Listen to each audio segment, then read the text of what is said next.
છે અને એકલા અમદાવાદમાં 450 જેટલા રોજના કોલ્સ દમ, ફેફસાના અથવા અન્નનળીના રોગો અને એના થકી ઊભી થતી ઇમરજન્સી માટે મળે છે.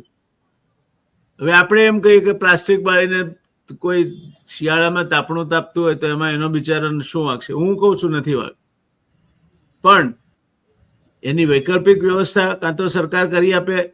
72,000 કરોડ રૂપિયાનો વ્યાજ ખર્ચે તો એની વૈકલ્પિક વ્યવસ્થા થઈ શકે.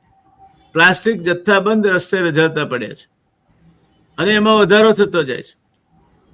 સિંગલ યુઝ પ્લાસ્ટિક નહીં વાપરવું એવી વારંવારની ચેતવણીઓ છતાં હજુ જબલા વપરાય છે. એટલે આપણે જે ભોગવીએ છીએ એ સામૂહિક પાપ બધા કરે છે. એનું પરિણામ અમુક ચોક્કસ વર્ગ ભોગવે છે. એનું પરિણામ કારીગર ભોગવે છે અને સિલિકોસિસ થાય છે.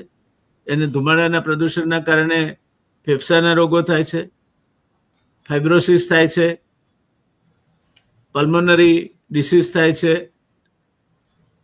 આ બધા માટે જવાબદાર કોણ? જવાબદાર આપણે જ છીએ, કારણ કે આપણે સરકારને પૂછતા નથી, સરકાર કોઈને પૂછતી નથી.